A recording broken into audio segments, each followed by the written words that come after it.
Hey guys, Brian delivers you the goods here. I'm returning to you for part 2 of the Decent to Good albums of 2019 video.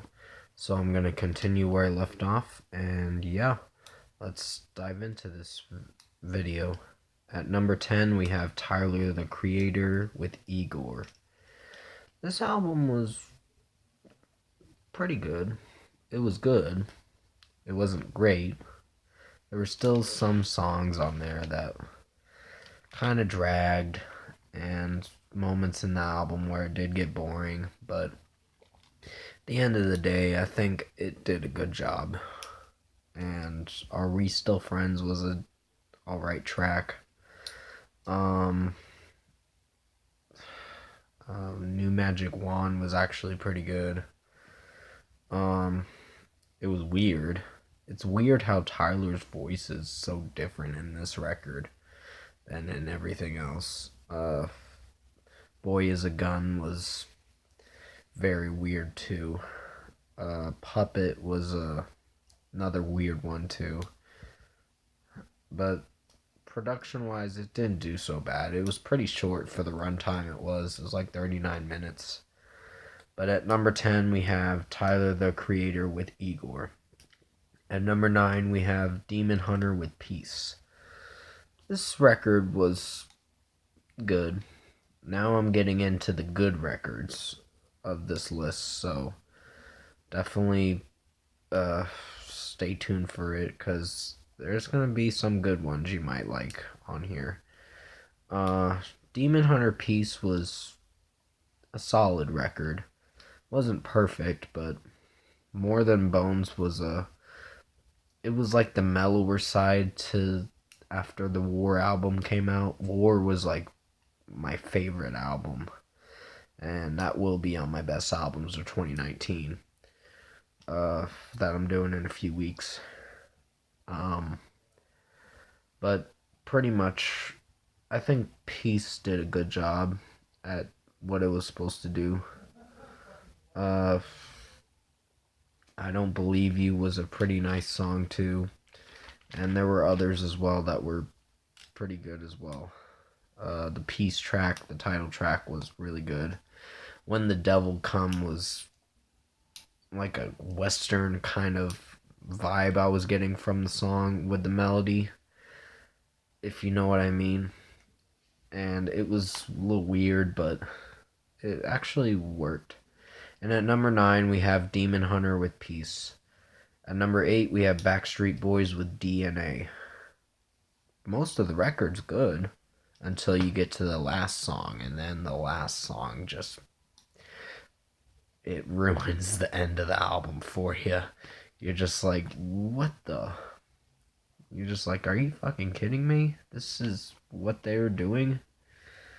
For most of the record, I like Don't Go Breaking My Heart. That was really good. Uh, Nobody Else was pretty nice too. And many more on there were pretty good. I can't remember. Chances was a really awesome song too. It's been like a while since I heard this record. Like since the beginning of the year. But it's a really solid record. And at number 8, we have Backstreet Boys with DNA. At number 7, we have MNQN with their self-titled album, MNQN. This is like an electronic duo project that Dustin Bates wanted to do. And it's an electronic album. Mostly contains pop electronic stuff, but I thought it was good. I Ghost was actually really good. Uh, it's grown on me more after repeated listens. Amphetamine was pretty solid track. It wasn't perfect, but it was solid.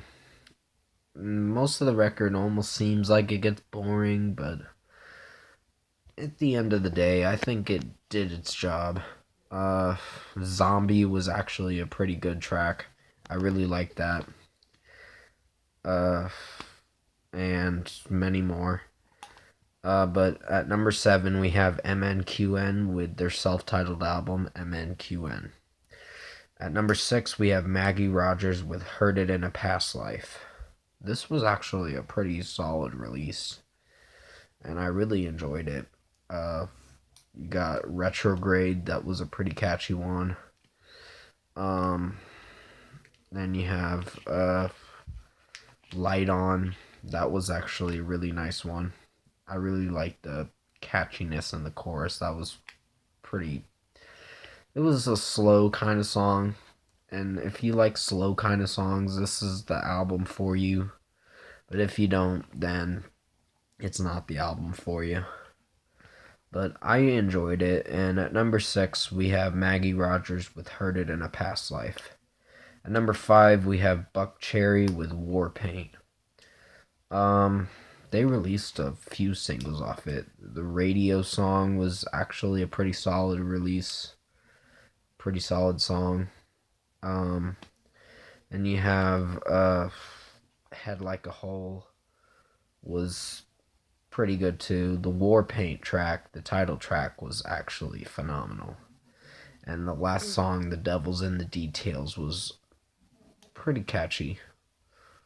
But for the most part, I really thought this record was good. It was good, but it wasn't great. These are just the decent to good albums of 2019 video. This ain't the best albums.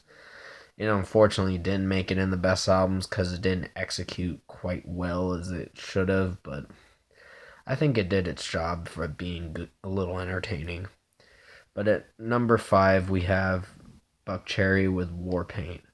At number 4, we have the Cranberries with In the End. This, unfortunately, is their final album. So, it's a shame that they're ending it, because I don't think they can continue on, because Dolores passed away January of 2018, which is pretty sad. I like that Bad Wolves made a song dedicated to her kids and all that. The remake for Zombie, that was actually pretty good on their part, and it was donating to their kids. Fans were donating to their kids, to Dolores's kids, and that was really nice. But I did like most of the songs, like Lost. Wake Me When It's Over was a really good song. They shortened it in the video, which I didn't like, but I liked the longer version. The longer version was really good. It was a really good song. And the final track, In the End, was pretty solid song. And many more were really good. All Over Now was a pretty solid single. And I just enjoyed the hell out of this record. It didn't unfortunately make it in my best albums, but it made it at a good spot on this decent to good albums of 2019. But at number 4, we have the Cranberries with In the End. At number 3, we have One OK Rock with Eye of the Storm.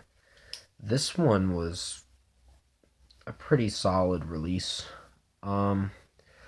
Yeah, they wanted to experiment with this record, and I have a few issues with this album.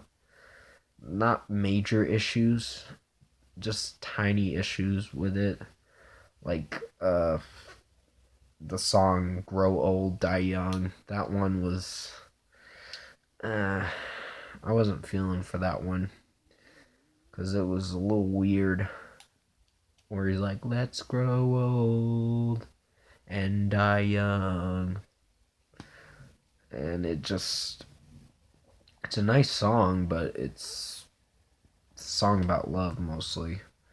But I wasn't feeling for that song that much.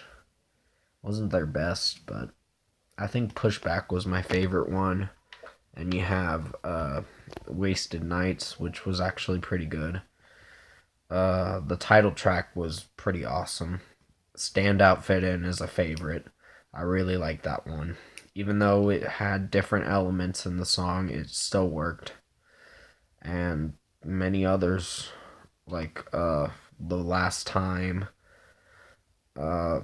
And Unforgettable was, I gave it like a 4 out of 5 for Unforgettable, but I think it deserves a 4.5 out of 5 because it's a solid song.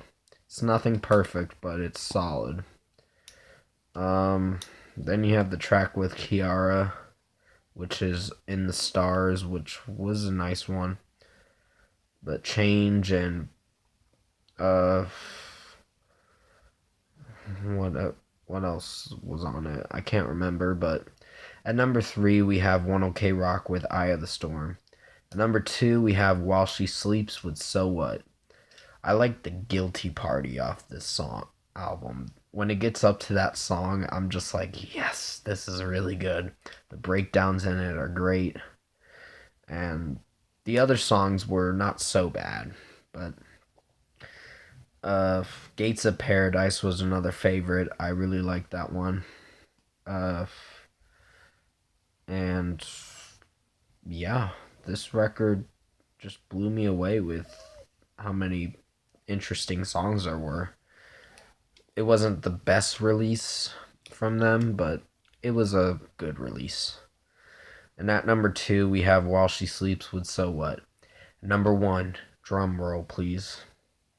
We have Bad Flower with OK I'm Sick. This album was really good. It was good, but there were a couple tracks on there that kind of didn't succeed very well. Like the final track on here was okay.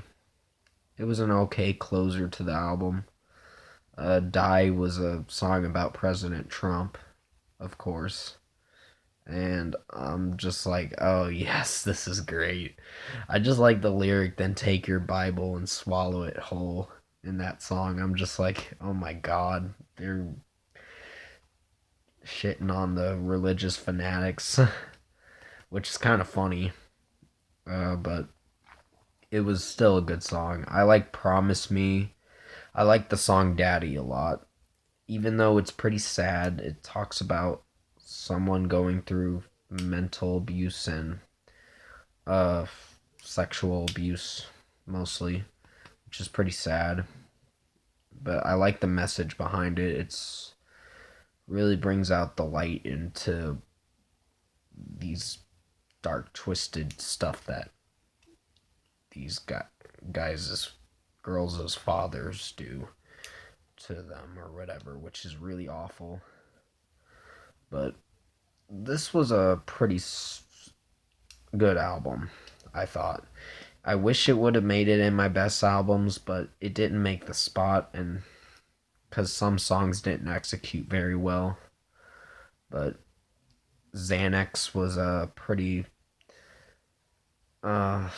weird song, and talking about clenching my dick or touching my dick or something, and I was like, what? That's already weird already. He took it to a weird place with this song, and I was like, wow. But at number 1, we have Bad Flower with OK I'm Sick. That's going to be it for this decent to good albums of 2019 video. Comment below. Let me know what you guys' decent to good albums of 2019 are for your list from 20 to 1, if you have one. And if you like this review, comment below and let me know your thoughts on it. Tap a like on this video if you liked it. Subscribe to my channel if you can to support the channel. I will be returning to you for a special video very soon. I'm not going to give away details of what it's going to be called, but I will return to you soon for an important video about the future of this channel. So, yeah. But other than that, thank you for watching this.